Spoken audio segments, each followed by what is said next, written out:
the art of allowing can sometimes be more easily heard by the path of least resistance. Same thing. Because here I am, an extension, a physical extension of source energy. And in any moment, which is where all of my power is, as you stand in your now, that's where all of your power is. Your power to allow your connection, or your power to pinch it off. Your power to feel joy, or your power to feel pain.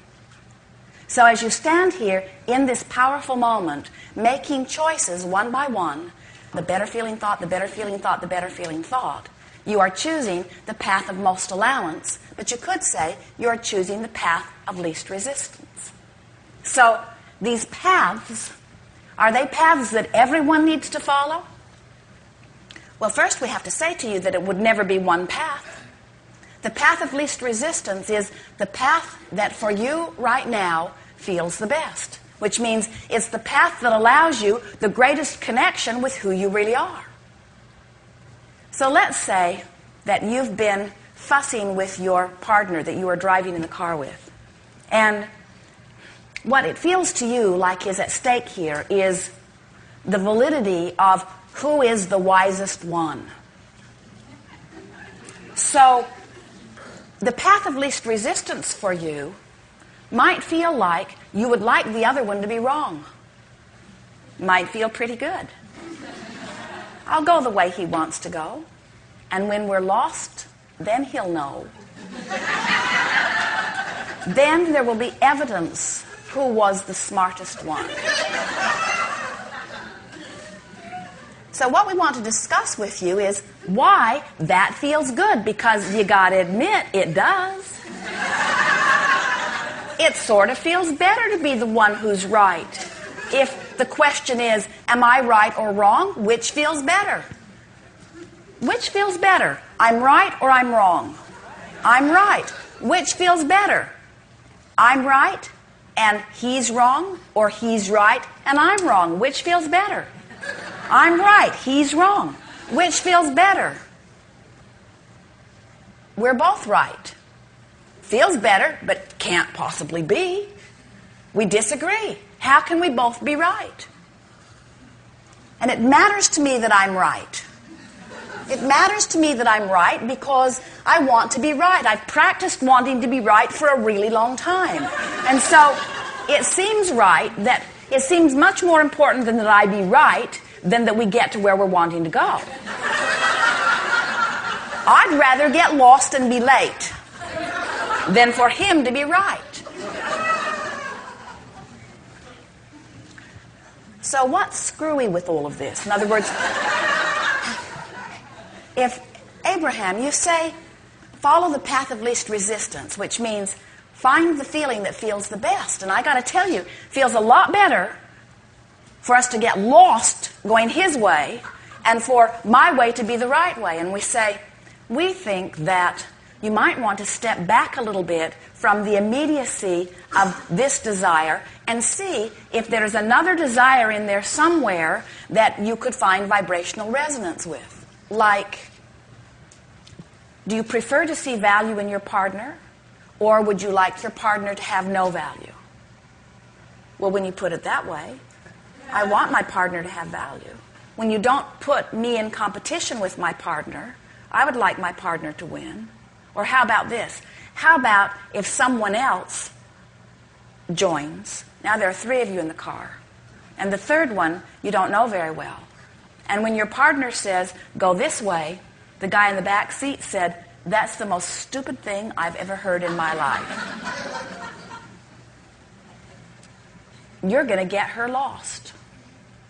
And then you would say, no, he won't. In other words, you might defend him then, because this person in the back seat is a stranger to you and is being abusive to your friend. So let's see if we can unravel the chaos that we have produced here for you.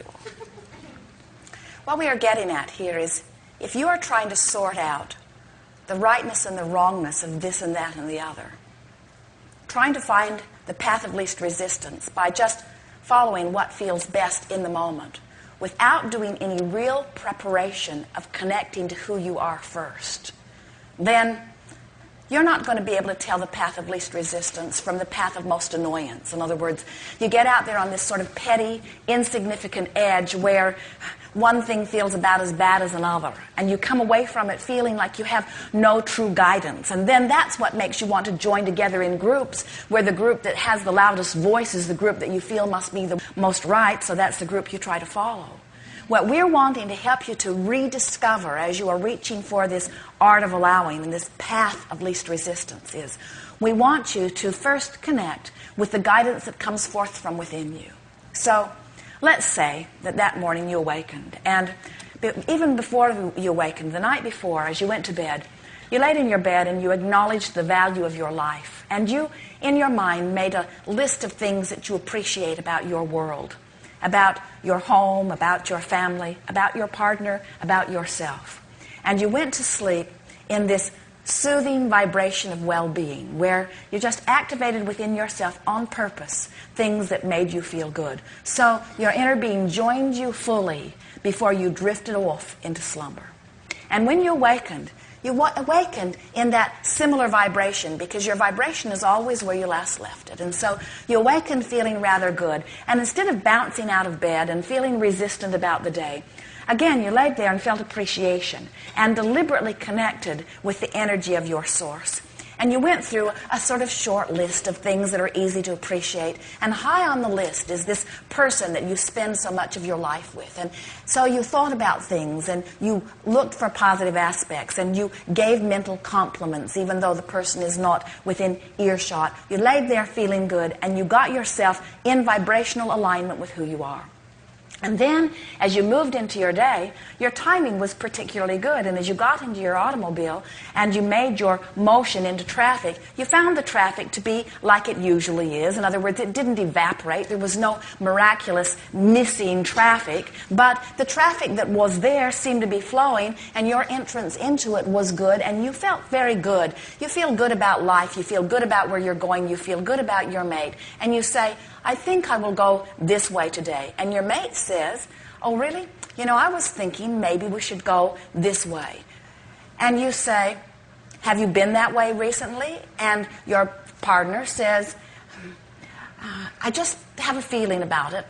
I don't know. Why don't you try it? And you say, what do we have to lose? So you're not resisting it, so you don't get all disconnected. And even though your partner was not as well aligned as you are and didn't have the best idea in the world, you didn't resist it, and you went that way, and traffic did not open in the way your partner thought it would. But it's no skin off your nose. You have plenty of time. You're in love with life. You're in love with this person. It's not the end of the world. You laugh about it. You say, that's the last time I let you choose the way that we go.